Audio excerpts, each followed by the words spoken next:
So we are officially in Timberland and hoodie season. And around this time in the fall, pretty much every year, my mind tends to reflect back on all of the great hip hop albums that had dropped in the fall of 1995. I think most would agree that 1995 is regarded as one of several really great years in the 90s for hip hop albums, but the fall of 95 specifically had some really strong ones that I wanted to highlight. This is not a formal review of each album, rather just my quick thoughts. Now, I do own all of the albums that I'm mentioning except one. I had them either on cassette or CD. And as I'm going through this list, you'll see that I'm only talking about the albums that had dropped in the fall. So the ones released between September 26th and November 21st. Now, I might have missed some, but these were the main ones,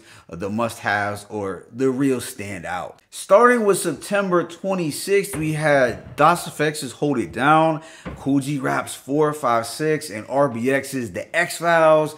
Beginning with Das EFX, this was their third release and one that was met with some mixed reviews at first. I recall some people felt that they tried to get a little more hardcore or a little more serious than on their first two albums. But this actually is my favorite Das EFX project that had production from Primo, Pete Rock, and Easy Mo B. And the cover with the fatigues just seemed to embody that 95 East Coast aesthetic, like something from that New Jersey Drive era. Next is Kool G Rap's 456. So in my opinion, this is a 5-mic album, but I understand that not everyone regards it as such. I felt his rhyme schemes and his flow patterns were next level for the time, and it was his best produced solo album. I mean, you had classics like It's a Shame, Take 'Em to War, For the Brothers, Fast Life,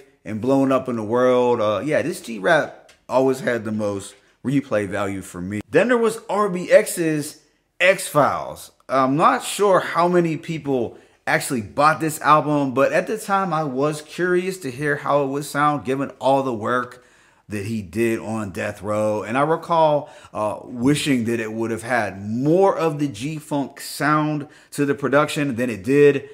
But it's not a bad album. I can't say that I listened to it as much as some of the others on this list, but that Dr. Dre AWOL disc was pretty dope. Next, we are going to October 3rd with WC and the Maad Circle's Curb Servin.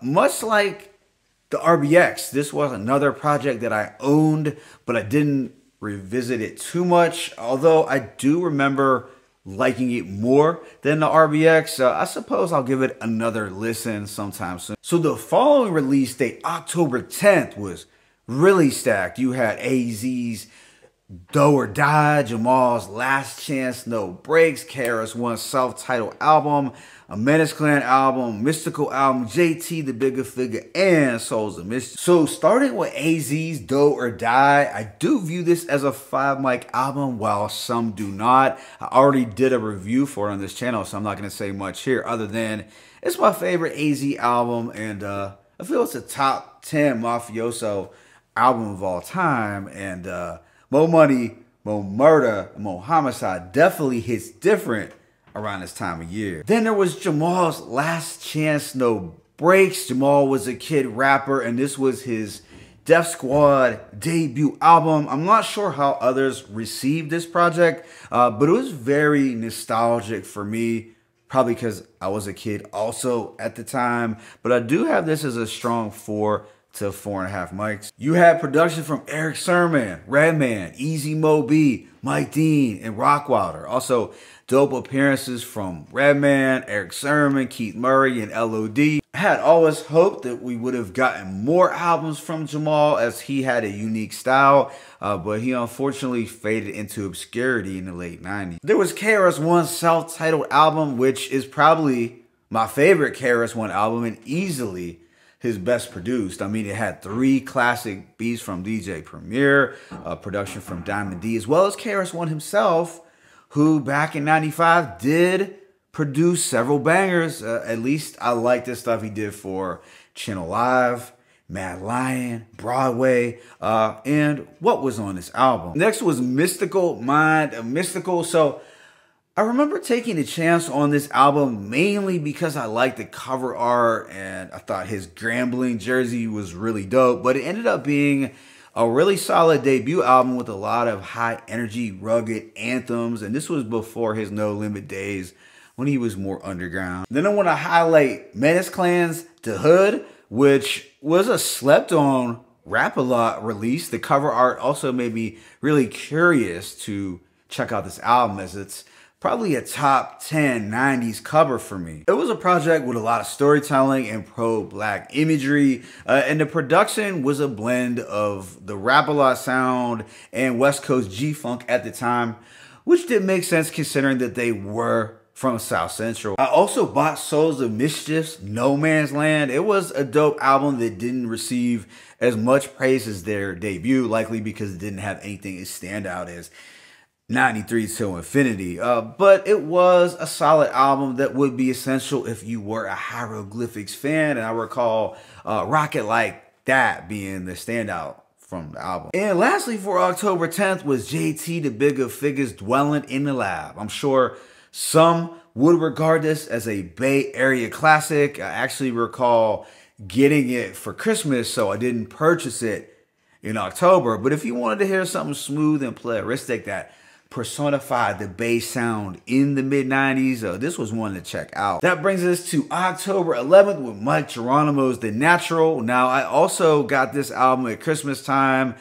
I do have a review for this on my channel, so I won't talk about it much, but I do consider this to be an East Coast classic in a vein similar to Royal Flush's Ghetto Millionaire. The next release day was October 24th, which had Fat Joe's Jealous One's Envy, Onyx's All We Got Is Us, Ant Banks's Do or Die, and The Youngsters' I'll Make You Famous. Starting with Jealous One's Envy, it's actually my favorite Fat Joe project of all time. Dawn Carter Gina would come in at number 2, and Jealous One's Envy was also his most DIT sounding album other than his debut, but sonically I did enjoy Jealous One's Envy more than his 93 release. You had 2 dope Primo remixes, production from Diamond D, Domingo, and LES. I know now it's popular to dislike Fat Joe, especially on social media, but this was always regarded as a strong album, and he has several of those to his name. Then there was Onyx's All We Got Is Us, and personally, I consider it to be the best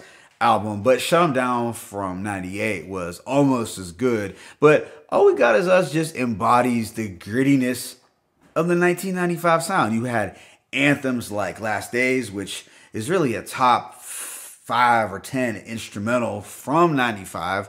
Live Dudes, Most Def, and Walking New York. I mean, it doesn't get any more hardcore or any darker sounding than this album. Then there was Ant Banks's Do or Die, which I don't remember a whole lot about, to keep it a buck, other than it being a solid Bay release with good production. It's another one that I will try to revisit when I get some time. And lastly, for November 24th was The Youngsters' I'll Make You Famous. Now, unfortunately, I never owned this album, and it's not on streaming services, but I have heard it, and I owned the single for Bloodshed and War and Verbal Glocks. I think The Youngsters definitely confused the industry with this release, as it was much darker and more serious sounding than their prior kid-like project. Then October 31st, Halloween, has some heat for sure. We had Cypress Hill's Temples of Boom, Dog Pound's Dog Food, and 8 Ball and MJG's On Top of the World. All 3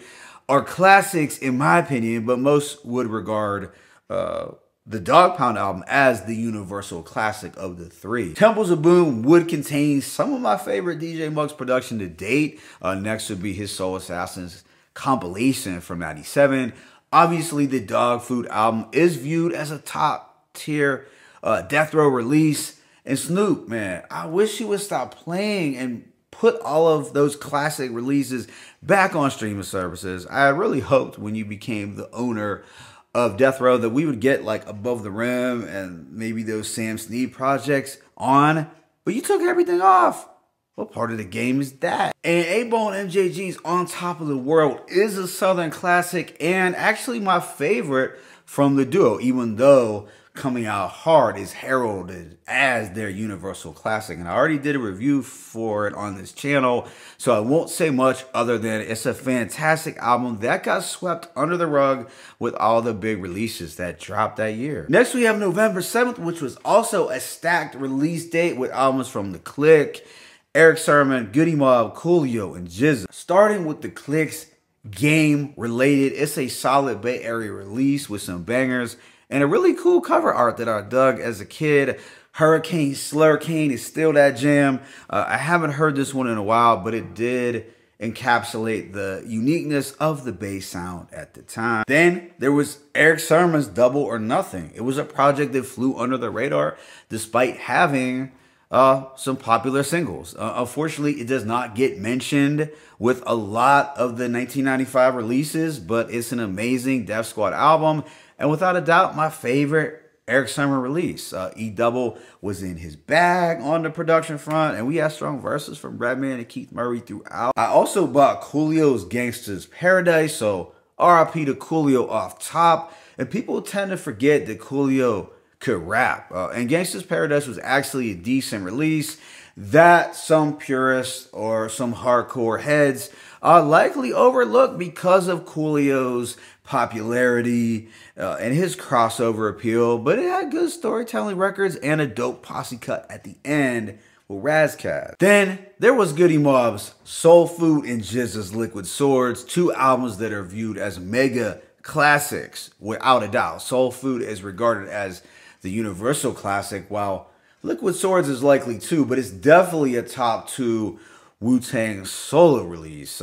Just really doesn't get much better than these two. For November 24th, there was Pharcyde's Labcabincalifornia. This was a funky and fun album that I didn't play a ton, but it was good. Obviously, Runnin' is a classic single and classic instrumental, but I also recall playing Drop a lot. Drop? Then the last release date for the fall of 95 would have been November 21st, which had albums from Funkmaster Flex, Group Home, LL Cool J, and The Dangerous Crew. So love them or hate them, Funkmaster Flex had put out some decent compilation mixtapes in the 90s, his first Volume 1, which dropped in 95. I recall it having a wide variety of songs, both old and new, but it played well from front to back. And I remember liking the Q-Tip freestyle, the Pun and Fat Joe freestyle, as well as the Def Squad one.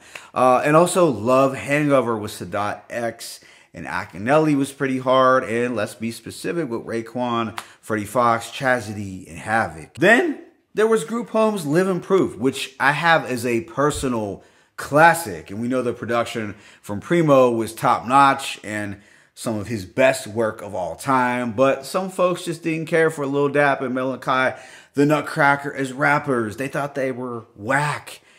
I didn't really buy into all that, but Lil Dap was the stronger of the two. It's like you see on social media, you know, albums that were produced really well with terrible rappers, and they always throw in the Group Home. But regardless of their apparent weaknesses as MCs, I do regard this as a 5-mic project. The production overall really gets to the essence of the New York sound in the mid-90s. It is top tier boom bap, plain and simple, and really a defining boom bap album at this time. Next was LL Cool J's Mr. Smith. So this was a dope release that some hardcore listeners likely tuned out due to LL's commercial appeal, but it has some bangers for sure, like the classic I Shot Your remix, which is a very great posse cut, Hollis to Hollywood, hip hop, and even Doing It, which was kind of a guilty pleasure for me. And lastly was Too Short presents The Dangerous Crew. Don't try this at home. This was a compilation of the collective that consisted of Too Short, Goldie, Ant Banks, and Father Dom. I recall it being a solid project from what I remember, but I mainly really just bought this for the Too Short and Erick Sermon song Buy You Some, which was smooth as butter. So those are the ones that I wanted to highlight for the fall releases of 95. Incredible year overall. Let me know what you would have included. I don't really feel I missed much, but but I'm sure I missed a couple good ones. But it's your boy Mixtape Moth. I'm signing out, but be sure to hit that like button and please subscribe. As always, it's peace and blessings. Best fall hip hop albums in 1995. One.